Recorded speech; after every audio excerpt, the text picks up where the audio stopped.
My dear students, आप सभी का स्वागत है। स्टूडेंट्स, मैं आप लोगों के लिए जितने भी क्लास 9th के छात्र हैं, आप लोगों के लिए मोस्ट इंपोर्टेंट 20 क्वेश्चन आंसर मैं आप लोगों को लाया हूं, जिससे आप लोग प्रिपरेशन कर लीजिए एग्जाम देने से पहले। ये जो आपको दे रहा हूँ वो है आपका वार्षिक परीक्षा 2025-26 के लिए, जिसका एग्जाम होने वाला है 25-26 सेशन में 2026 में होने वाला है। यानी कि आप फरवरी में आपका कुछ ही दिन बाद आपका एग्जाम होने वाला है। तो आप लोगों के एग्जाम को देखते हुए मैं लाया हूँ आपका मोस्ट इंपोर्टेंट क्वेश्चन 20 अभी है, और भी कुछ क्वेश्चंस मैं आपको दूंगा जिसमें से आपके एग्जाम में आएंगे। तो आपको कंप्लीट देखिए प्रिपरेशन करना है। ये पीडीएफ आपको टेलीग्राम में मिलेगा। सबसे पहले क्वेश्चन को देखिए, समझिए, और इसमें से देखो प्रश्न पत्र, टोटल प्रश्न में 20 क्वेश्चंस यहाँ पे दिए गए हैं। प्रश्न पत्र को ध्यान से पढ़े समझे, और उसके बाद ही आपको अच्छी लिखावट में आंसर लिखना है। ठीक है, आंसर जितनी अच्छी हैंड राइटिंग होगी भैया उतने अच्छे मार्क्स मिलेंगे आपको। यह ध्यान रखना। परीक्षा देते समय बिल्कुल ये ना सोचें कि हमसे ये ना हो पाएगा। अगर ना आए फिर भी उससे बनाने की कोशिश करना है, जैसे हो जाए मिलता जुलता माइंड में सोच सोच के बनाने की कोशिश करना है। क्या पता आपका सही हो जाए और नंबर मिल जाए। ठीक है, ध्यान रखना। पहला और मोस्ट इम्पोर्टेंट क्वेश्चन है भैया, ठोस CO2 को शुष्क या बर्फ क्यों कहा जाते हैं? Question number 1। क्वेश्चन नंबर 2 है समांगी और विषमांगी मिश्रण में क्या अंतर है? आपने बुक में पढ़ा होगा समांगी मिश्रण और विषमांगी मिश्रण। ये दोनों आपने बुक में पढ़ा होगा, स्कूल में पढ़ा होगा, तो याद आ गए होंगे। मैंने आपका नोट्स बना दिया है। वैसे आप लोग बुक में जाके विषमांगी और विषमांगी मिश्रण सभी को, यहाँ जितने भी क्वेश्चन है ना, इसका प्रैक्टिस आपको बुक से भी करना है, और मैंने नोट्स भी बना दिया है। चित्र जो है कि बुक से आपको देख लेना है। क्वेश्चन नंबर 3 है डाल्टन के परमाणु सिद्धांत का। देखिए, डाल्टन का परमाणु सिद्धांत ये आपके बुक में भी मिल जाएंगे और आपके लिए आंसर भी बनाया गया, देख लेना। संयोजकता इलेक्ट्रॉन से आप क्या समझते हैं? ठीक है, संयोजकता क्या होता है इलेक्ट्रॉन में? केमिस्ट्री से क्वेश्चन है, आपको पता होना चाहिए। क्वेश्चन नंबर 5 है अंतर्द्रव्यीय जलिका किसे कहते हैं? यह कितने प्रकार की होती है? क्वेश्चन नंबर 6 है एपिथेलियम उत्तक के मुख्य कार्य लिखिए। क्वेश्चन नंबर 7 है आपके सामने, न्यूटन के गति के तीनों नियम। भैया तीनों नियम बहुत इंपॉर्टेंट क्वेश्चन है सब। तीनों नियम आपको बताना है, तीनों नियम के बारे में जानना है। गति के तृतीय नियम पर आधारित कोई दो उदाहरण दीजिए। मतलब तीसरा नियम के अनुसार आपको दो नियम को भी देना है आपको। क्वेश्चन नंबर 9 है आपका दाब किसे कहते हैं? इसकी प्रमुख विशेषताएं लिखिए। क्वेश्चन नंबर 10 है गतिज ऊर्जा किसे कहते हैं? इसके 3 उदाहरण दीजिए।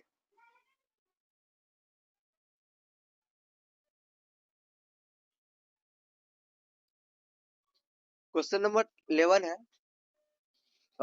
पराश्रव्य तरंगों के कोई 6 उपयोग लिखिए। कौन से तरह? पराश्रव्य तरंगों के। क्वेश्चन 12 है कार्बनिक खेती क्या होता है? इसके बारे में आपको समझाना है। हरी खाद क्या है? इसके बारे में आपको बताना है। क्वेश्चन 13। क्वेश्चन नंबर आपके सामने 14 है निम्नलिखित में से किस प्रकार की ऊर्जा है? बंदूक से निकली हुई गोली कौन ऊर्जा होगा? कसे हुए स्प्रिंग में कौन सी ऊर्जा? पृथ्वी से ऊपर उठाए गए पत्थर, इसमें कौन सी ऊर्जा? ये आपको बताना है। पहले क्वेश्चन दिखा देता हूँ, फिर आपको आंसर भी समझाऊंगा, दिखाऊंगा। क्वेश्चन नंबर 15 में है त्वरण की एसआई मात्रा क्या होता है? क्वेश्चन 16 है गुरुत्वीय त्वरण जी का मान ध्रुवों पर विषुवत वृत्त की अपेक्षा अधिक क्यों होता है? ये आपको बताना है। क्वेश्चन नंबर आपके सामने 17 है उस ऊतक का नाम लिखिए जो शरीर का पंजन निर्माण करके आकार प्रदान करता है। क्वेश्चन 17 दो बार मैंने लिया है, देखो वही क्वेश्चन दो बार ले लिया, सॉरी। 18 है प्लेस्टिड कितने प्रकार के होते हैं? ठीक। नेक्स्ट है 19 नंबर अष्टक किसे कहते हैं? अष्टक किसे कहते हैं? और 20 नंबर और लास्ट क्वेश्चन है आपका यूपेक नेम, IUPAC, आयुपेक नेम लिखिए। मतलब कि इसका नाम आपको लिखना है कैसे? पूरा नाम, फुल IUPAC का पूरा नाम आपको लिखना है, फुल फॉर्म लिखना है। ठीक है, तो ये आपने क्या देखा? ये आपने क्वेश्चन देखा। अब यहाँ से आंसर आपका स्टार्ट है। पहला क्वेश्चन यही था ठोस CO2 को शुष्क बर्फ क्यों कहते हैं? तो आंसर देखिए, ठोस यानी CO2 कार्बन डाइऑक्साइड को उच्च दाब पर संग्रहित किया जाता है। जब वायुमंडलीय दाब का माप 1 एटमॉस्फेयर वायुमंडल होता है, तब ठोस CO2 द्रव अवस्था में आए बिना सीधे ही गैस से परिवर्तित हो जाती है, और इस कारण ठोस CO2 को शुष्क बर्फ कहा जाता है। तो आगे समझिए, समांगी और विषमांगी मिश्रणों में क्या अंतर है? समांगी मिश्रण क्या होता है भैया? इसमें पूरे द्रव्यमान में एक जैसा संगठन होता है ना। समांगी मिश्रण में पूरा जो है, जिसमें उसमें जो रहता है ना, पूरा में सब सेम ही रहता है। स्टूडेंट्स, ये जो है कि उदाहरण में आप लोगों को अच्छा से समझाता हूँ। समांगी मिश्रण क्या होता है? देखिए, समांगी मिश्रण में ना कोई भी चीज अगर हम लोग घुलाते हैं तो वो पूरी तरह से मिक्स हो जाता है, ठीक है। पूरा मिक्स हो जाए, जैसे मान लो चीनी और पानी और चीनी का विलयन, ठीक है। पानी, यहाँ पर शक्कर लिख दिया मैंने। तो पानी और चीनी का विलयन। तो पानी में अगर आप क्या करते हो, चीनी को मिलाते हो तो पूरी तरह से डिसॉल्व हो जाता है, ठीक है। ठीक है। तो पूरी तरह से ये डिसॉल्व हो जाता है, ठीक है। पूरी तरह से ये डिसॉल्व होता है। जो पूरी तरह से घुल जाए और बिल्कुल लगे हाँ पानी की तरह ही पानी ही है, पता ना चले, तो वो होता है आपका समांगी मिश्रण। तो इसमें पानी में आप अगर नमक को भी डालोगे वो भी पूरी तरह से डिसॉल्व हो जाएगा, मिक्स हो जाएगा। तो ये आपका ऐसा चीज जब भी जो भी पूरी तरह से डिसॉल्व हो जाए, मिक्स हो जाए, तो वो क्या होता है आपका समांगी मिश्रण। विषमांगी मिश्रण क्या होता है ये देखिए। इसके द्रव्यमान में एक जैसा संगठन नहीं होता। इसमें विभिन्न अवयवों के बीच स्पष्ट पृथक्करण पृथक्करण सीमाएं होती है और जल में चौक का निलंबन। मान लो कि ये क्या होता है, समांगी मिश्रण में कोई भी चीज घुलाएंगे तो पूरी तरह से घुल जाएगा, है ना, डिसॉल्व हो जाएगा। लेकिन विषमांगी में पूरी तरह डिसॉल्व नहीं होता। मान लो कि अगर चौक ही डालते हैं पानी में, तो पानी में अगर चौक ही डालें तो वो क्या होगा कि नीचे आके यहाँ पे, मान लो यहाँ तक पानी है तो नीचे आके जो है कि नहीं, वो चौक बैठ जाएगा, ठीक है। पानी में बालू मिलाओगे, बालू भी डिसॉल्व नहीं होगा, यहाँ बैठ जाएगा। मतलब ऐसा चीज जो पूरी तरह से घुले ना, वो आपका विषमांगी होगा। आई होप समझ में आ गया होगा। क्वेश्चन नंबर आपके सामने यही था, थर्ड। डाल्टन के परमाणु सिद्धांत के मुख्य बिंदु लिखिए। ओके। तो डाल्टन के परमाणु सिद्धांत के मुख्य बिंदु निम्न है। पहला, सभी द्रव परमाणुओं से निर्मित होते हैं। परमाणु अविभाज्य सूक्ष्मतम कण होते हैं जो रासायनिक अभिक्रिया में ना तो सृजित होते हैं और ना ही उनका विनाश होता है। दिए गए तत्व के सभी परमाणुओं का द्रव्यमान और रासायनिक गुणधर्म समान होते हैं। चौथा, भिन्न भिन्न तत्वों के परमाणुओं के द्रव्यमान एवं रासायनिक गुण क्या होते हैं, भिन्न होते हैं। भिन्न भिन्न तत्वों के परमाणु परस्पर छोटी पूर्ण संख्या के अनुपात में संयोग कर यौगिक का क्या करते हैं, निर्माण करते हैं। प्रत्येक यौगिक में परमाणुओं की सापेक्ष संख्या एवं प्रकार निश्चित होते हैं। ठीक। तो आपका ये हो गया। क्वेश्चन नंबर आपके सामने 4 है। उत्तर क्वेश्चन है, संयोजकता इलेक्ट्रॉन से क्या आशय है, यानी संयोजकता इलेक्ट्रॉन क्या होता है, इसके बारे में आपको बताइए। ये तो केमिस्ट्री का क्वेश्चन है। संयोजकता इलेक्ट्रॉन किसी परमाणु के बाह्य कक्ष में क्या होते हैं, उपस्थित होते हैं। और और इलेक्ट्रॉनों को संयोजकता इलेक्ट्रॉन कहता है जो बाह्य कक्षा में होते हैं। जैसे सोडियम का परमाणु संख्या 11 है, तो अतः इसका इलेक्ट्रॉनिक विन्यास हो गया 2 8 1 होगा। इसलिए सोडियम के बाह्य कक्षा में जो होंगे वो 1 इलेक्ट्रॉन होंगे।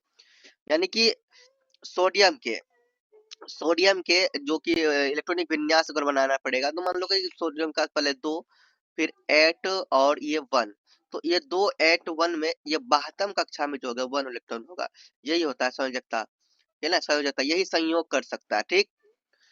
जो अगला है, अंतर्द्रव्य जालिका किसे कहते हैं।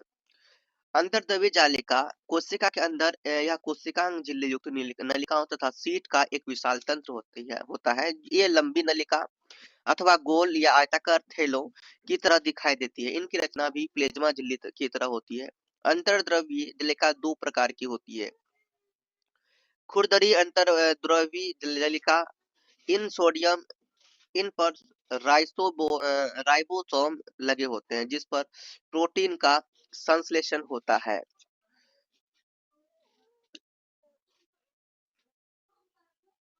ठीक है। और तैयार प्रोटीन आवश्यकता अनुसार ER के द्वारा कोशिका के अन्य भागों में भेज देता है। चिकनी अंतर्द्रव्यी जालिका यह वसा अथवा लिपिड अणुओं के बनाने में सहायता करता है। क्वेश्चन नंबर आपके सामने है 6। एपिथीलियम उत्तक के मुख्य कार्य बताइए। एपिथीलियम उत्तक के कार्य देखिए। पहला कार्य उत्तक बाह्य आवरण या का सतत निर्माण करता है और अंदर के अंगों की सुरक्षा करता है। दूसरा, यह जल तथा अन्य पोषक तत्वों का अवशोषण करता है। तीसरा, यह अपशिष्ट पदार्थों के निष्कर्षण में मदद करता है, जैसे त्वचा द्वारा पसीनों का निष्कर्षण। विभिन्न प्रकार के एपिथेलियम कोशिकाओं के बीच परागैमता, शरीर तथा बाहरी वातावरण और शरीर के विभिन्न अंगों के बीच पदार्थों का आदान प्रदान में महत्वपूर्ण भूमिका निभाती है। क्वेश्चन नंबर आपके सामने है 7। न्यूटन की गति के तीनों नियम बताना है। देखिए, न्यूटन की गति का पहला नियम होता है, यह नियम कहता है कि कोई भी वस्तु स्थिर रहती है या एक समान गति से चलती है जब तक उस पर कोई बाहरी बल कार्य नहीं करता है। इसे जड़त्व का नियम भी कहते हैं। मतलब कि कोई वस्तु तब तक स्थिर होगा जब तक कि कोई दूसरा बल लगा ना दे, ठीक है, वो गति के लिए, ठीक है, या फिर वो कोई वस्तु तब तक गति में रहेगा जब तक कि कोई दूसरा बल उसको रोकने का कोशिश ना करे। तो यही कहता है न्यूटन का फर्स्ट नियम। न्यूटन का दूसरा नियम है आपका द्वितीय नियम, बल और त्वरण का नियम। इस नियम के अनुसार किसी वस्तु पर अगर कार्य करने वाला बल वस्तु के द्रव्यमान और त्वरण का क्या होता है, गुणनफल होता है। इसमें F बराबर एम एस सूत्र का समीकरण का यूज किया जाता है, जहां F बराबर m इंटू ए होता है। मतलब इसमें बल बराबर क्या होगा, m मास इंटू यानी द्रव्यमान इंटू त्वरण, ये मतलब त्वरण, ठीक है। तो इसमें जब भी फोर्स लगाएंगे बल में इसमें, तो उसमें द्रव्यमान और त्वरण के अकॉर्डिंग काम करेगा, ठीक। तृतीय नियम कहता है, यह नियम कहता है कि हर क्रिया के बराबर विपरीत दिशा में प्रतिक्रिया होती है। जैसे उदाहरण के लिए जब दीवार को धक्का देते हैं तो दीवार में उतनी तेजी से, मतलब कि हम किसी को मारते हैं तो वो भी किसी को मारते हैं तो उससे हमें भी चोट लगता है कि नहीं। मान ले कि इसको मारे तो इससे हमें भी चोट लगा। किसी चीज को मारे, मान लो कि ये एक दीवार है, ठीक है, ये दीवार है, ठीक है, एक बार फिर से बनाता,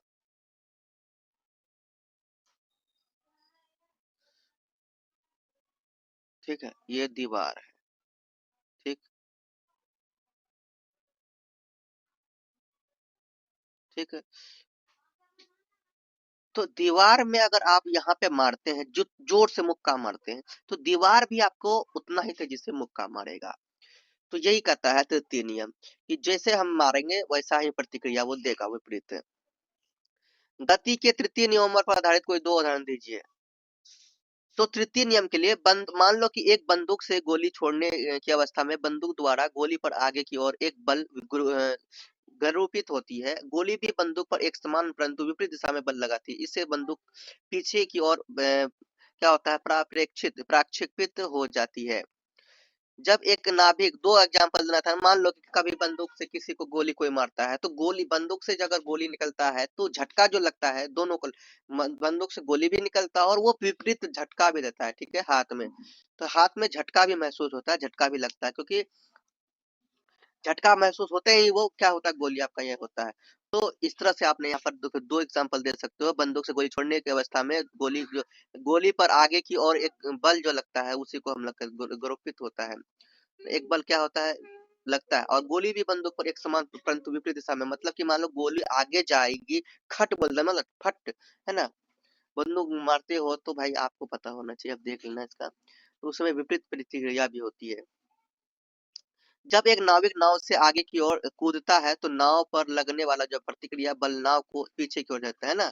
मतलब कि अगर नाव नाव से कूदेगा तो नाव पीछे की ओर भागेगा, क्योंकि नाव में बल लगता है, और क्योंकि नाव के नीचे पानी है, और पानी क्या होगा कि भाई उसे पीछे की ओर धकेल देगा, क्योंकि वो पीछे की इसलिए देगा क्योंकि उसके पहले कोई नाविक जो है वो उस पे बल लगाया आगे बढ़ने के लिए, तो आगे बढ़ने के बल लगाया तो वो विपरीत प्रतिक्रिया देगा पीछे की ओर, ठीक है। मतलब कि तृतीय नियम में क्या होता है कि अगर इधर से कोई बल लगा रहा है तो इधर से भी वो कोई दूसरा बल लगा देगा, ठीक है, तब ये इक्वल हो जाएगा। समझ में आ रहा है ना ध्यान बात के। अगला है क्वेश्चन आपके सामने, दाब किसे कहते हैं, इसकी प्रमुख विशेषताएं लिखिए। देखिए, दाब इकाई क्षेत्रफल पर लगने वाले बल को दाब कहते हैं। दाब बराबर होता है एफ, है ना, पी बराबर एफ अपॉन ए। दाब बराबर बल बट्टा क्षेत्रफल, ठीक। तो ये होता है बल का मात्रक। यहाँ पे देखिए, बल का मात्रक न्यूटन और क्षेत्रफल का मात्रक मीटर, इस प्रकार दाब का मात्रक newton metre second metre square हो जाता है। इसका ऐसा ही मात्रक होता है पास्कल, ठीक है।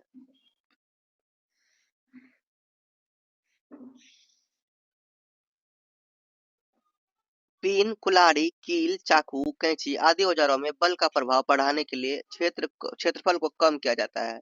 जिस पर ये क्रिया करते हैं। क्षेत्रफल कम होने से दाब बढ़ जाता है।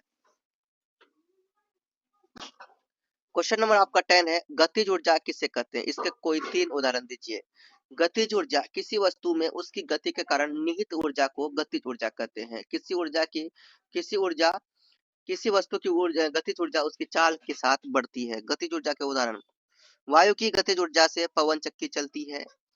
गतिशील पानी पन बिजली संयंत्र में टरबाइने चलता है, टरबाइने चलाता है।